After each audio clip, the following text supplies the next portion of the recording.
Hi, and welcome to 12 Stones Coffee and the Finding Your Cup podcast. Today, I am excited. I get a chance to talk with Evan Baker. Evan, I think, pretty much has been a customer at 12 Stones since we opened our doors. That's right. Is that about right? Yeah. That's right. And Evan works at University of Mary, and he's a fun guy to talk to, but also he is a guy that, I don't know, you always have a smile on your face. And so I think no matter what kind of day you're having or we're having, you just brighten it a little bit because you just come in with that positive energy. Yeah. So it's fun to have you on here today. It's a joy. Sometimes that smile is a little bit delayed at 7 o'clock when you open. Mine is too. I'm sorry. but coffee helps. Right. Yeah. That's true. That's why I come in to increase my smiling capacity. Yeah. That's why I opened a coffee shop. That's right. Well, tell us a little bit more about yourself. Sure. You're at University of Mary. What do you do there? I work at University of Mary in the Office of Mission Advancement. So it's kind of the fundraising department of the university. Been there 12 years now. It's my 12th academic cycle that we're starting in just about a month, which is hard to believe. Crazy, I know. All the students coming back and football season starting, and everything. So excited about that. I worked in undergraduate admissions and the enrollment side for the first 5.5 years, and then left to work a different job for just 5 or 6 months. It was kind of funny. It wasn't a good fit there for a very short time. And then thankfully I was able to come back. We had a new boss and kind of a new office structure and org chart and so forth. Mm-hmm. And so a position opened up, the same role I had been doing. So I was able to come back, and it's funny how you look at life and you're like, oh wow, that was a bad direction. You get a second chance, right? And so I was grateful for that. And I met my wife Cassandra here right after, shortly 2-3 weeks after I moved here in the spring of 2013. And we got married after about 1.5 years, and then we have a 9-year-old Eloise and a 7-year-old Owen. Yes, and they're adorable. Oh, they're fun. Yeah, so we love being parents. And then I have my in-laws, which are everybody loves Raymond. They're right around the corner from us, which is good most of the time. I like how you added most of the time. Most of the time, it's great. It's really a tremendous joy. But love calling Bismarck home.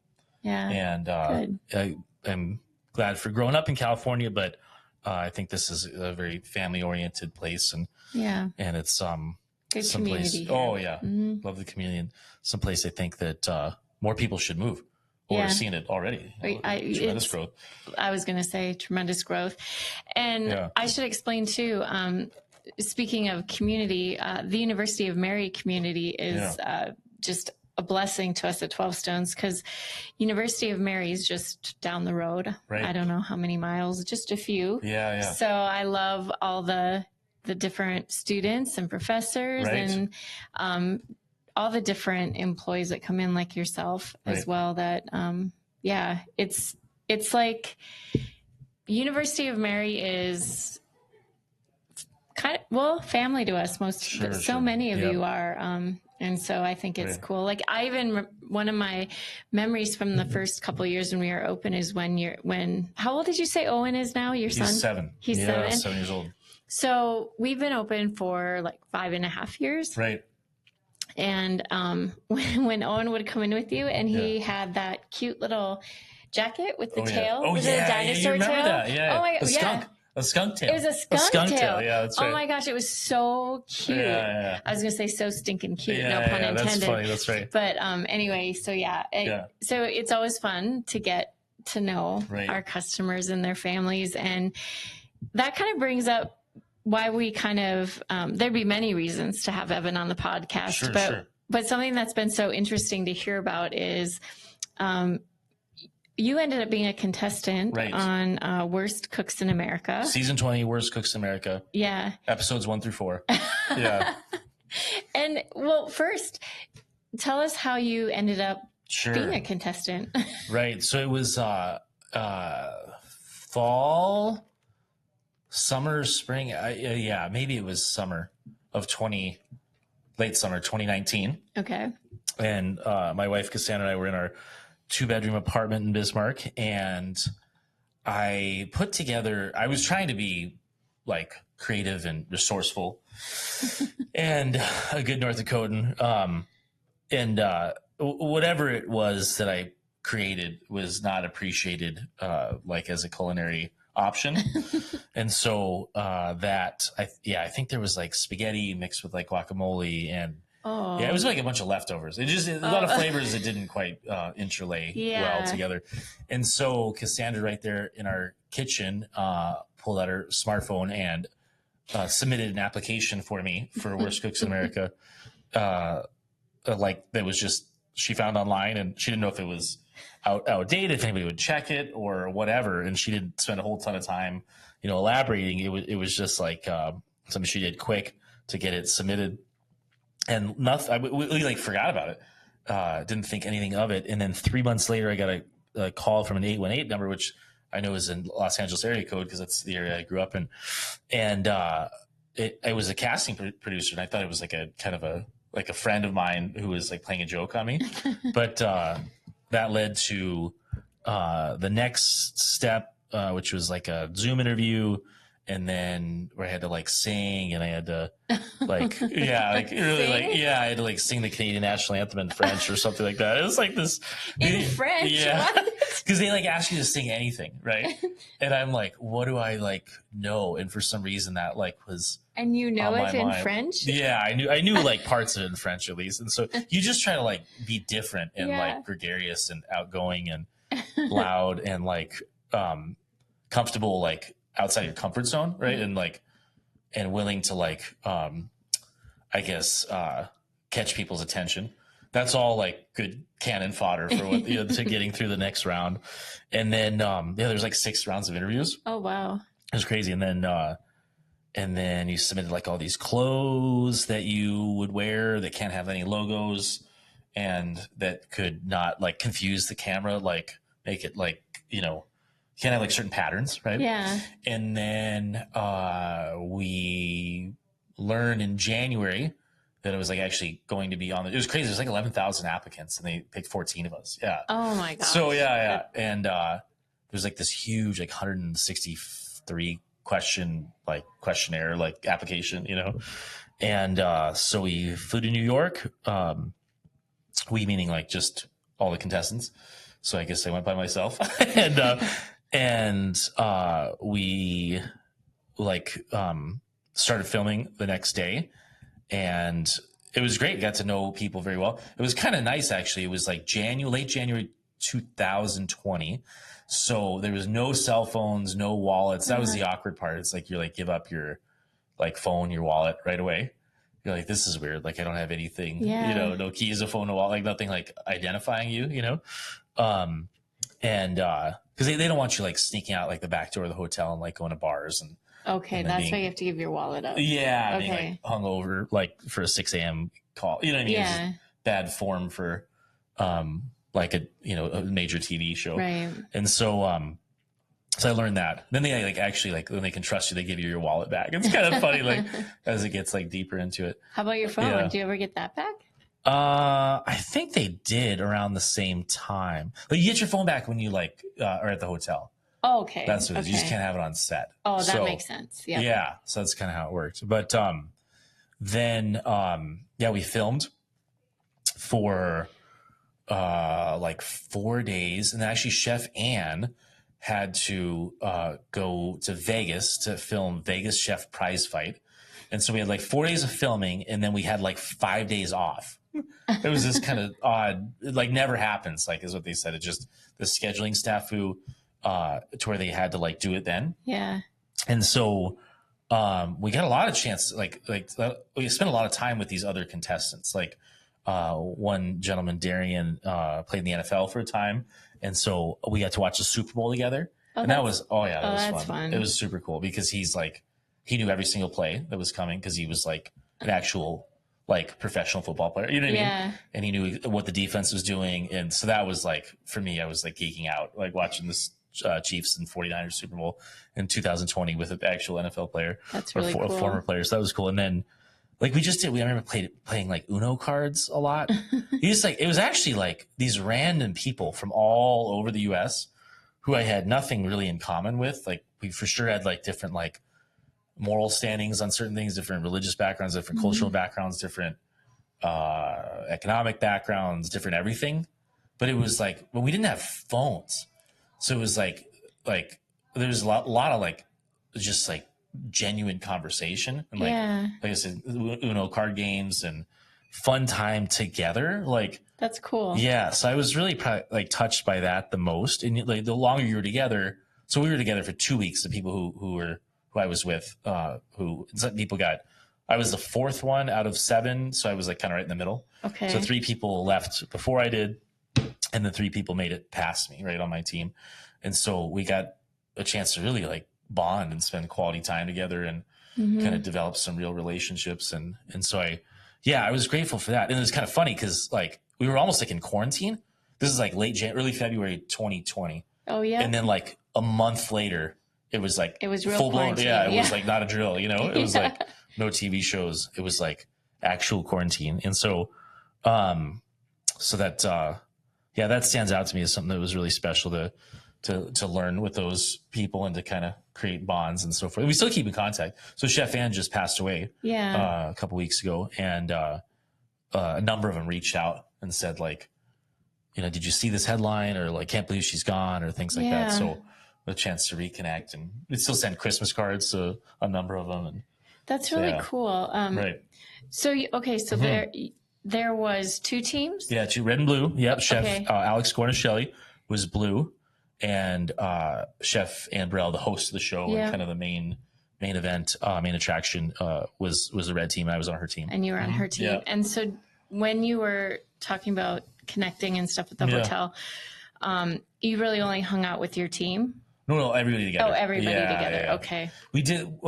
We filmed like one team at a time for the skill drills, but we like film the competitions, like where you get sent home, all together as both teams. Okay. And so that was fun because you got to see like the other team in action, and kind of it was just an interesting dynamic. And like we had one kind of joint skill drill where we had Chef Ann and Chef Alex teaching us to make donuts. I think it was right before episode 4, like the first half of episode 4.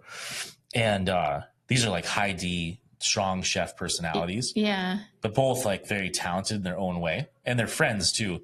And so it was like a treat though to see them kind of go back and forth. I remember like taking a step back, and they're like these crazy good donuts. I mean, they're like these like world class chefs. Like, of course, it's going to be something that's like high quality, you know. But I was like, wow, this is like a special time. Like these are like to see both of them at once, and they kind of butted heads with certain things. And Chef Ann would do something this way, and Chef Alex would do something this way, and so that was special though, because I probably never have an experience like that again. Yeah, you know what I mean. It's so cool. Right.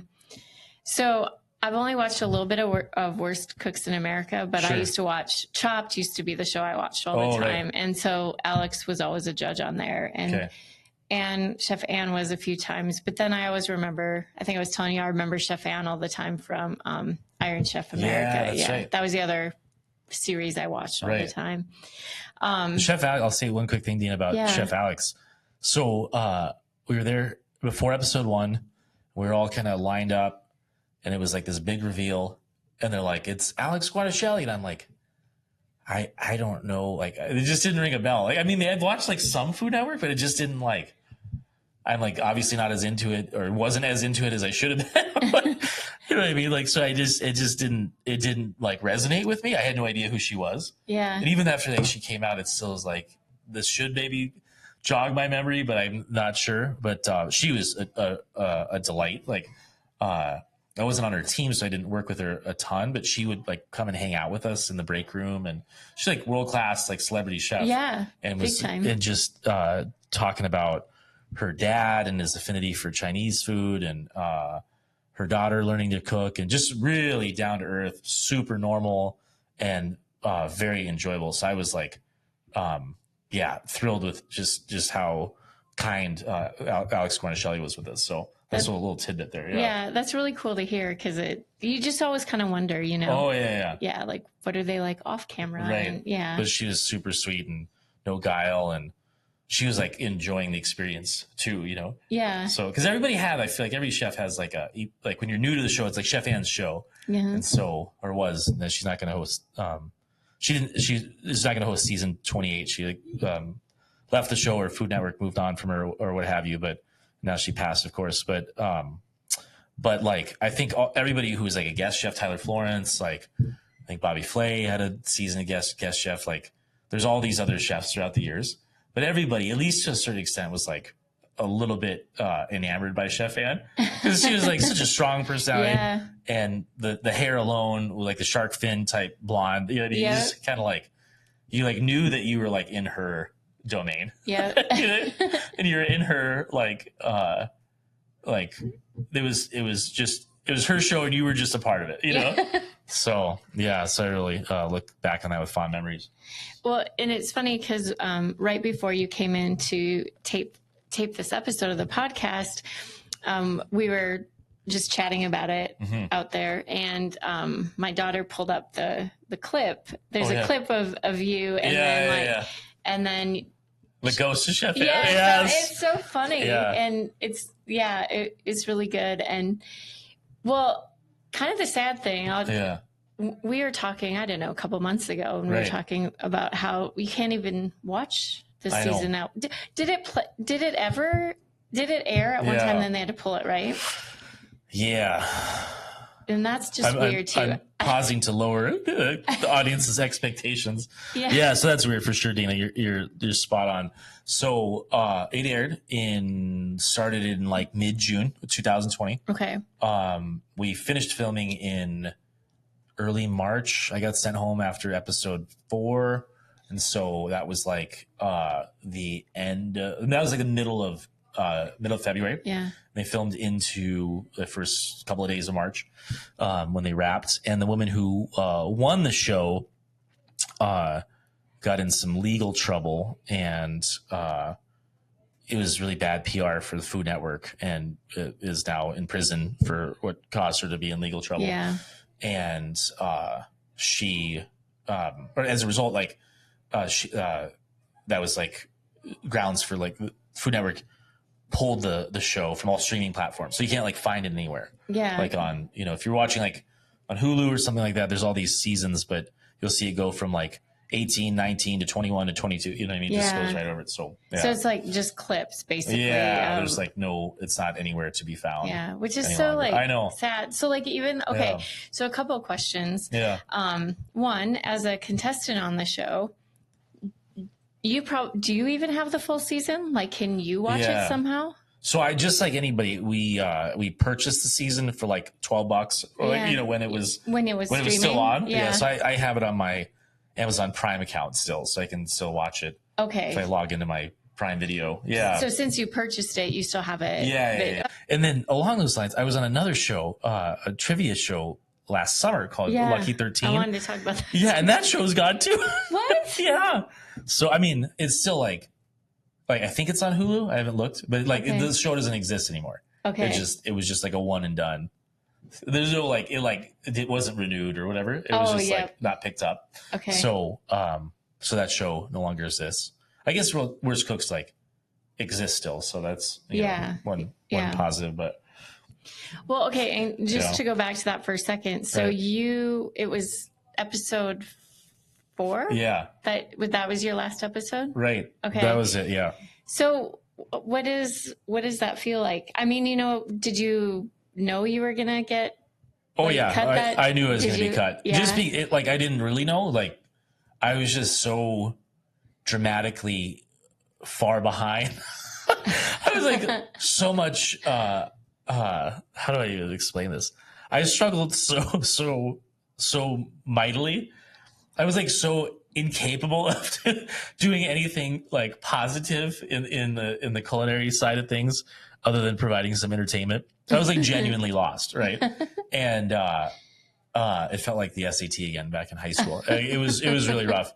And so I could tell there's like a clear talent gap. Like the first like three or like the people who, the red team contestants, Zach, Domain, and Dolores were like way better than me by far. And so I knew I couldn't compete. And then the wheels, Dina, really fell off the wagon when we had to not just like replicate, we had to like think out on our own, like what is it called? Like just like get creative and add our own flair. Yeah. Like I had like none of that. I could like somewhat like keep up with like copying, like, you know, we had notes and I was like, okay, I could remember what Chef Ann did here and how she did this and what she grabbed to like, you know, put this dish together. But then when it came to like just doing your own thing, adding your own twist, it was just a nightmare. It was a disaster. I remember this one scene where it was really rough. Like, and like the producers like tried to help me. Like they were like,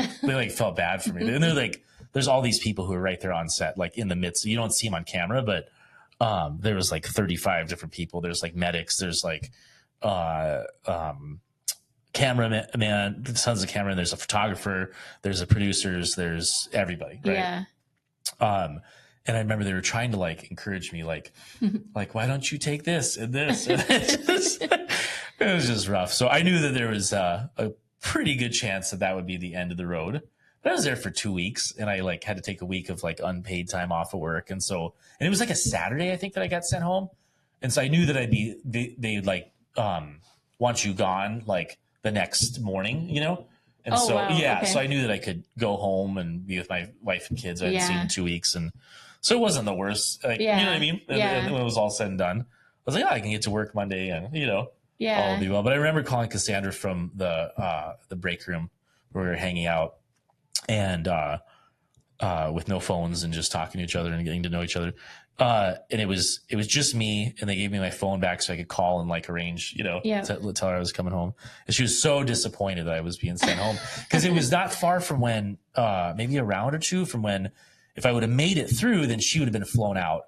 To like judge my cooking or kind of be on the show herself. You know what I mean? So I was close to that, and so she knew that was kind of the routine, and so it was hard for her to accept that I like didn't make it as far. You know, but I was just thrilled to like get through like to the 4th episode. I thought there was like a part of me that was like, okay, wait a minute, we're filming. I think we started filming on like a Tuesday. I was like, I could be home like Wednesday night. You know what I mean? Like, oh my goodness. Because like it was like the first person. Or like Thursday morning I could be flying home. I was like that bad, like to where like, you know, like I was like genuinely thinking I could be the first person eliminated. So the fact that I made it 2 weeks and got to the 4th round of a boot camp, I was like beyond my expectations, you know? That's pretty cool. Yeah, so I was thrilled with that. What was the last thing you cooked? The thing that got you eliminated? Oh, easy. So that was the like, yeah, you think I would have learned this living here in central North Dakota or western North Dakota. Like there's a lot of this around, like making your own sausage. Like I know some of Cassandra's family like makes their own sausage. I'd have no clue, but right, like but they like it's like kind of bigger. There's like a lot of farming community. You know what I mean? A lot of families make it a yearly right. There's like that tradition. Yeah, and so I know a lot of people that know how to do it, and that you know, shoot a deer and during deer season and make sausage out of that whole process, right? It's like it's like kind of like a common thing here in Bismarck, North Dakota area. So I just had no clue though. Like I didn't even know how to like put the apparatus together. And then there's this classic scene where I'm like poking the meat of this like in this like trying to put it through this grater type thing, and Chef Ann just blasted me. She's like, Evan, you need to like push down your raw meat into the whatever. And I don't even know the parts anymore. Instead of you're just poking it. And so it made for good TV, but I was like, it was just awful. Cause I was like, this is like, I would be like thrilled to even like present something, you know? So, it was a sausage sandwich and I had like no clue what to call it.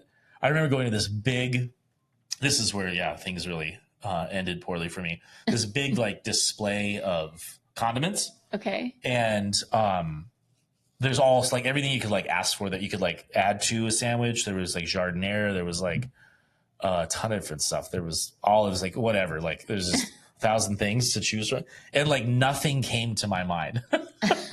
And I just like blanked. I was like, I don't even know where to start. You know? It's like, this is really bad. And I just, at that point, I think at that point it was like clear to me that I was heading home. So it didn't quite matter what I grabbed because it wasn't going to be that good. Yeah. So I ended up grabbing like some cheddar cheese. I remember Chef Ann, she just lambasted me. She was like relatively kind to me to that point. But then I just received all her wrath for the fourth episode. And I wasn't able to cut an onion. Like, it's like the first thing you do is like you learn to cut an onion. Somehow I like regressed in my onion cutting abilities like by the fourth episode. And so I grabbed just something like, I forgot. I think they were like green olives and like cheddar cheese and whatever. And I remember she's like, Evan, I don't think it made like the actual like final take of what was on episode 4 of season 20. But I think she said like, it looks like you didn't like cook anything. You just like opened containers. So I'm like, so I was like, oh, darn, she's on to me. Like the jig is up. Like, hey, that's exactly what I did. So, but yeah, that's what was the final nail in the coffin. Was it stressful? Like, did you find yourself getting stressed out, or were you just, yeah? Like I almost threw up a few times. I no remember. way. Yeah, because you're like going into something, and I'm like not very. It's not like I am trying to like put on a show. I like actually didn't know what I was doing. You know what I mean? Yeah. And so like when you're going into something that you have no clue how to like proceed forward and how to like like do the job you're asked to do, and you're just completely out of your league. Like it's like nerve wracking, you know. And it's hot. There's all these cameras, all these lights, like. It's just a lot to take in, and there's your time and like pressure's on. Yeah. And people are yelling, and yeah. So it was like genuinely like anxiety inducing. But yeah, that's what I was wondering. Yeah. Oh yeah. It was fun, but I'm like full sweat too. Like, oh, it was brutal. They had to like fan me down because it would like looked really bad on camera. Like this is like dripping sweat. Like so someone's like off camera, or when they're not on you, they're like They're like these huge fans try to get your sweat stains to dry out, and trying to think what else. Yeah, and just like not knowing how to do something well or have any kind of like direction on. Oh, I think this could work out. You know what I mean? That would be very stressful. Right, but just trying to have fun with it, and I think that was my main theme was to like not get too up in my head. Mm-hmm. 'Cause that's what you don't want to like appear like you don't want to go to shutdown mode. That makes for bad TV. I was gonna say, yeah, that would make, yeah, like you just and like be like really nervous, like because then they don't like nobody wants to watch that. You know what I mean? And so so you can just kind of try to channel that into whatever it looks like on the outside, and just to try to enjoy it and have fun. And so that was my kind of biggest thing is to do the best with, like I think Teddy Roosevelt says, do your best with what you have, where you are at the time, something like that. So, yeah, that's good. Right. So what was your most positive takeaway from that whole experience? Good question, Dina. I would say the most positive takeaway from Worst Cooks, I did actually learn some culinary. I remember going to the grocery store here when we came back, and like, oh wow, I like going to the Cashwise produce section and saying like, oh wow, that's like, that's, I don't even remember now, but that's what arugula is, or that's what, there was something else I remember. I had like no idea what it was until I like learned it on the show, you know, and I could recognize like what it was, and I've forgotten now, obviously, but like what it's used for, why you use it, how it like interlays with these other ingredients. So that was kind of cool.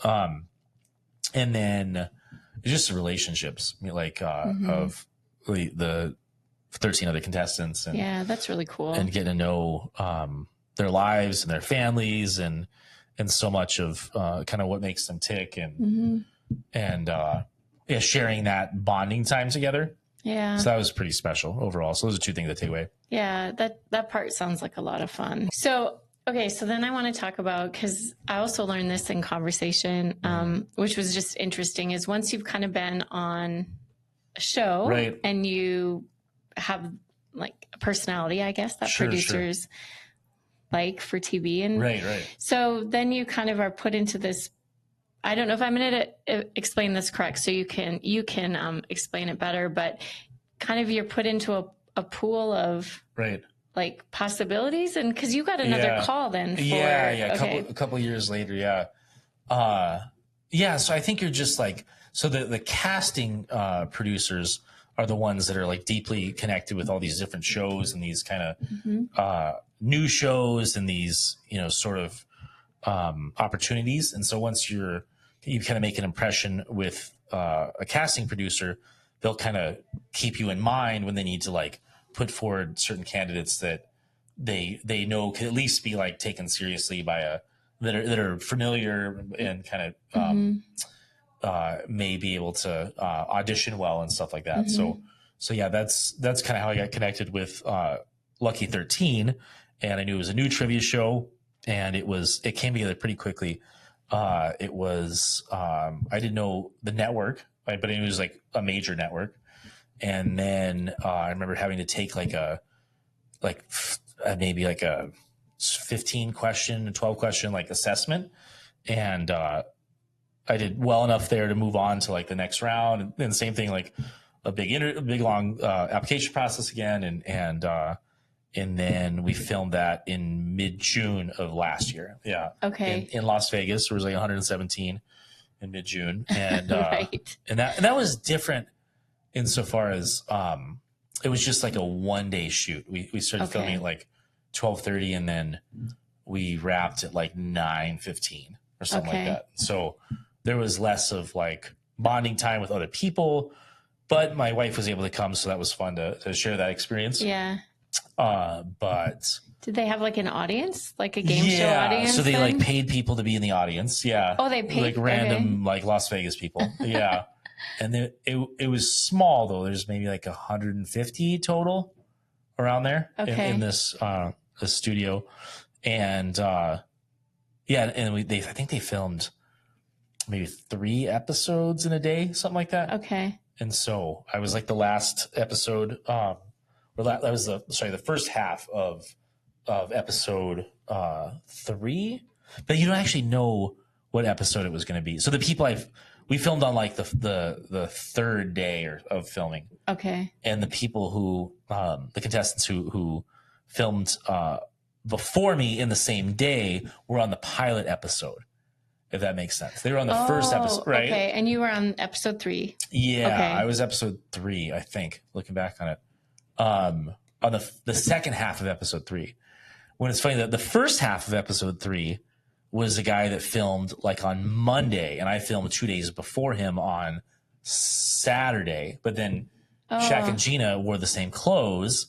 I'm sure they were dry cleaned and like prepared for them to wear again, like as if it was like seamless, you know? Oh, sure. And so, so interesting. I know it's funny. They spliced it together and make it seem like it's one day, but it's like actually like a 2-day gap in between. Yeah. Okay. Yeah. Cause the hosts were, it was Shaquille O'Neal, yeah. Okay. Yep. An executive producer. And then Gina Rodriguez. Okay. Yeah. Yeah. I remember you telling me that, and of course I know Shaq. Right. I didn't recognize Gina. Yeah. But then I was talking about it with my girls, and they knew who she was. They knew Gina. Yeah. What was the name of the game show again? Lucky 13. Lucky 13. That's right, yeah. If I am remembering correctly, was it kind of confusing? Oh, yeah. Yeah. Could you even explain it? Like, what did you have to do? Oh, man. I've like tried to block it out of my mind, but because I like squandered away like $90,000. But oh my gosh, now it's coming back to me too. Oh, yeah. I know. I like nightmares, but I'm going to make you relive it. I know. No, it was yeah, I think it was kind of one of those where like it sort of only had to be one season, because if you like learn the game, you could go on the second season. So nobody like saw the show before you were on it. It was all like brand new to everybody. But I think if they were to do a second season, or would have. They're not going to because it didn't get picked up, but then you'd be able to like strategize a lot better, you know? So what I should have done is I should have like, I should have said that I like had, I predict that I got all 13 right. And then they like would have given me an offer because that would have been $1 million, right? Okay. But nobody ended up winning $1 million because nobody got all 13 right. But I got 12 of the 13 right. So if I would have said that I got $1 million, I maybe would have got an offer somewhere along the lines where Shaq came out and hit this offer button. It was like this big kind of dramatic moment. I don't know what the offer would have been, but maybe like 250,000 or something like that, you know, which I sort of had to pay taxes on. So it would have been a lot less, but like a lot more than the amount that I ended up winning. So yeah, you go through these 13 true or false statements. They're not questions, they're like statements. Okay. And then you just pick true or false, so 50% chance that you get it right. Yeah. Or get it wrong. And are they hard? Did you like for sure know on any of the questions, like, oh yeah, I'm for sure this is false, or I'm for sure this is true? Yeah. I think there was one question I knew a couple of them like immediately, like there's like no doubt that I would get them right. I think there's one question about like Alaska being like the only state that doesn't have other states around it or something like that. I was like, well, there's Hawaii. Like that doesn't have other states. You know what I mean? So I was like reading through a question. I was like, am I reading that right? Because that seems like obvious, you know? But there's like a handful where I was like, it could go either way. Yeah. And so I then you have to predict your range. There's 1 to 3, there's 4 to 6, there's 7 to 9, and then there's a 10 to 12, and then $1 million. And it was like, if you got 1 to 3, it was like, I think you got 5,000. If you got 4 to 6, it was like 15,000. If you got 7 to 9, it was 25,000. If you got 10 to 12, it was 100,000. And if you got all 13, it was $1 million. And so what I should have done was I should have like predicted $1 million, even if I like only got like 6 right, you know? Yeah. Because then maybe.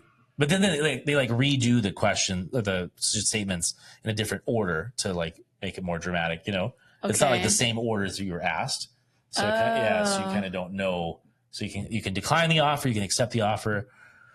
But I started getting all these right. I predicted 4 to 6 because I thought for sure I could have 6, and I knew that you could also get 0. I knew that was a possibility, and I didn't want to get 0 because if you got 0, or how do I say that? If you like overshot your range, and you got like fewer than your range, then you would go home with 0. Like you know, you could maybe get an offer, but I don't know. I just knew that like 0 was like a number of contestants got 0, so I didn't want to get 0, and so I knew that I was trying to be like strategic, and I would have like done it differently. Looking back on it, but so I picked 4 to 6, which was a $15,000 range, and then I started getting all these questions right, or true false statements correct, like correct, all the way up to like I think was I out of my range? I was just about out of my range, and then Shaq came with an offer of $97.50, which I knew I had to accept because it was either that or 0, and I was like thrilled. I was like expecting to get 0 because I was like way off on my range. Okay. But I ended up getting 12 of the 13. Oh, right? Wow. And so there's also something where you pick a lucky number. And if you got your lucky number right, then you got, how did that work? Then you got an extra 25,000, I think it was. So then, I totally blew it though. If I would have said 10 to 12, even if I wouldn't have got the lucky number, then I've gotten 100,000 instead of like 9,750, but that's okay. I didn't expect to get 93% of the questions of the statements correct. Yeah. You know, there was some real random ones that were like a toss up. There's one about like the Canadian Reserve keeps like maple syrup or something. Like like in Canada, there's like a reserve of maple syrup, so they never run out, something like that. And I was like, there's no way this is such a random question, like or statement. Like I'm just gonna say true because I can see that possibility in Canada, right? But there's like a handful that very well could have gone the other way. So, but the experience itself was great, and I was happy to like go home with something. Yeah. And so, I used it to buy a new minivan, or an old minivan, but Cool. like a pre-owned minivan. Yeah. Which was like one of the questions they ask you is like, so what would you do with $1 million? And I remember saying to Shaq that when I won 9,750, I was like, it's not much of a minivan, Shaq. So, but yeah, that was a good experience. All. Okay, so you said it didn't get picked up for another season, and they didn't air the first season? Oh yeah, they did. Yeah, they did. Last summer. So they started airing, like, was it mid June? No, maybe they started airing in August. I think it started. So you could still find it, like. Yeah, I think it's on Hulu still. On Hulu. Yeah. Okay, that's cool. For season 1 of Lucky 13, and so that was kind of fun to see that. But but yeah, so there's maybe something else like from that in the future, but nothing that's like set in stone. But I should probably apply for more. There's one guy that was on, Hans von Walters' his name. He's been on like a dozen different shows. He's been on like Jeopardy, obviously Lucky 13. He's been on Wheel of Fortune. He's been on like all these different shows. Do you know him? I didn't meet him because we filmed different days. Or he was like in the morning. I like saw him in the hotel lobby, but he's just been on so many shows, and he's like won a bunch of money from like just like being on these shows and doing well.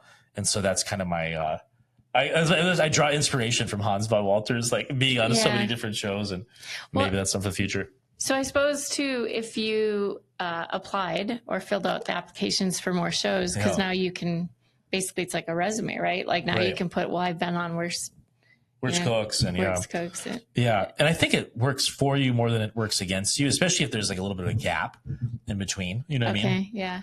And I think I feel like a certain how do I say this? Like there's just not a ton of applicants from this part of the country.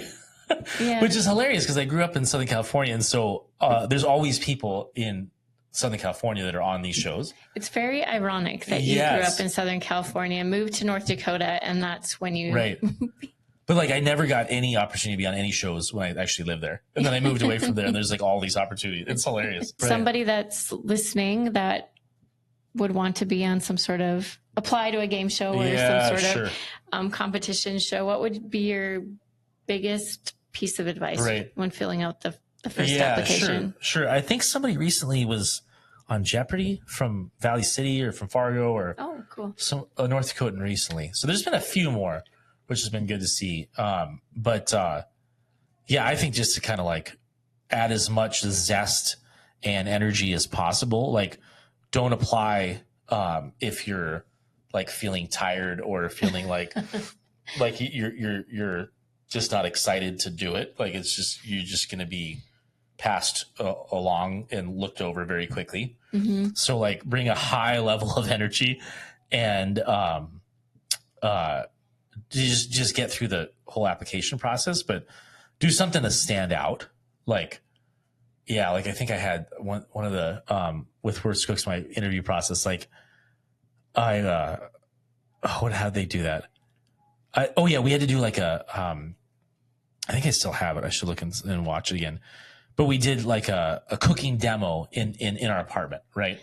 So you have to like record something where you're making something. And I almost didn't do it. I remember being so nervous about even like trying to like present a demo and like filming that and uploading it and so forth. I was like, I almost like skipped entirely. I was like, this is like too much. Like, I don't even know what to do. And I don't know how to film it or how to upload. It was just like, it was a daunting process, but we ended up getting done and it worked out. Just funny stuff happened. Like stuff you can't make up. Like I opened up like a drawer or like a whatever, cabinet, and all these pans fell out. Like it was just like pan avalanche. Like you just couldn't we didn't it just happened to be a random thing. We didn't set it up that way. It was just, but it worked in your favor. Yeah. we didn't have a dishwasher. So we just shoved them in, I guess, a pan avalanche. And so it just added for some good humorous entertainment. Right. So, so I'd say just, stand out in some way, make it entertaining. Don't be like boring, like tired or uninteresting, or you know what I mean? Yeah. All right. Then my final question is, did your experience on either of the shows help you out at all in your day-to-day job? I mean, did you take anything away that Yeah. Mm-hmm. Just curious. Yeah, my day-to-day job. Yeah, I think there's like, yeah, I remember like so many good people involved in the processes who I like never would have met or interacted or overlapped with if it wasn't for those shows, and those opportunities. So it made me think a lot about like the world's so big and there's so many good people, and like we're all kind of just trying to do our best, And so I was grateful for that. It definitely opened my eyes and like expanded my horizons to just not everybody's like, maybe of the same faith background as me, or of the same mindset, or the same political views, or the same cultural understandings, or whatever. And so just to kind of appreciate that and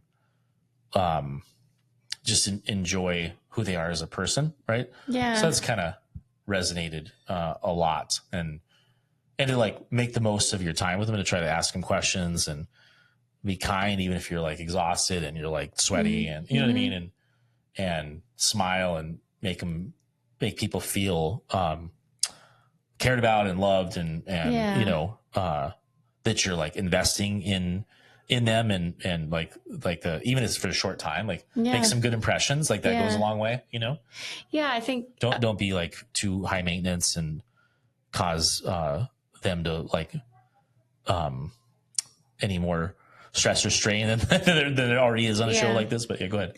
Well, I was just going to say, I think just listening to you and your experience, what I find so cool and very hopeful is that when like your phones are taken away and all that, and you're put together with this group of people, like you were saying, it's like you were quarantined before we actually all had to quarantine. Yes.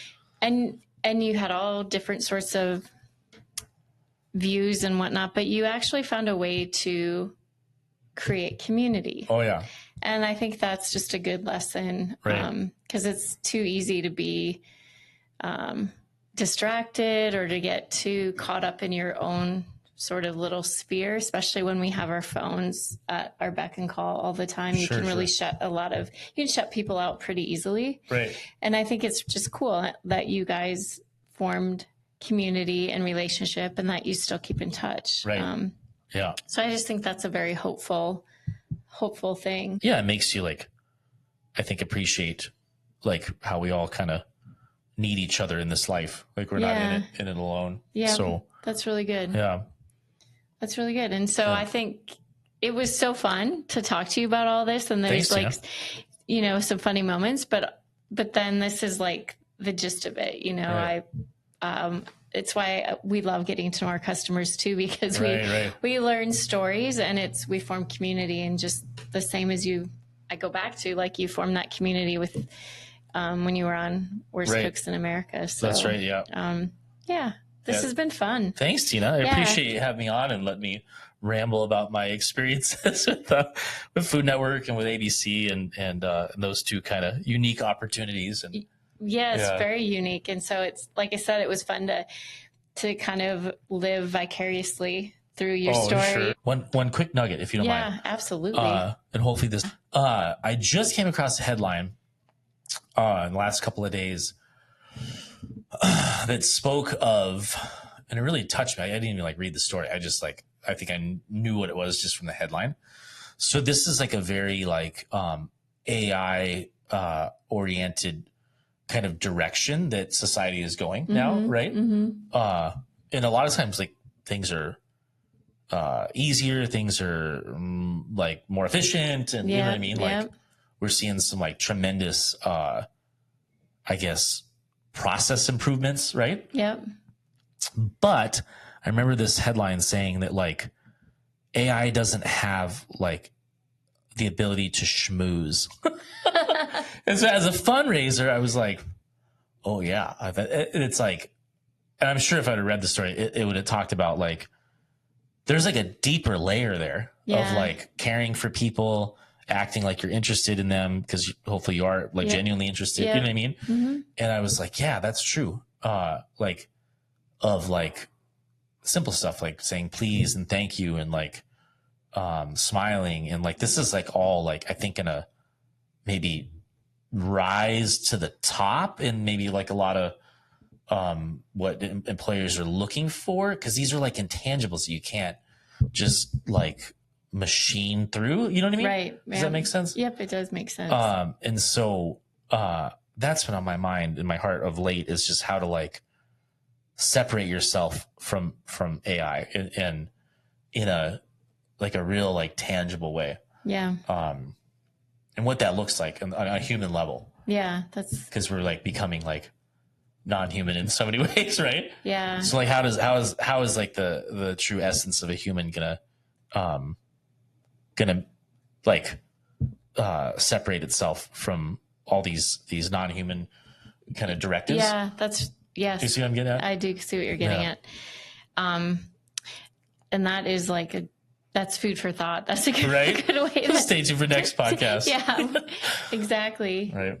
Thanks again, Evan. It was so nice to have you on. Pleasure. Thanks, Tina. We appreciate it. Thank you for listening and watching. And yeah, join us next time on Finding Your Cup. Have a good one. See ya.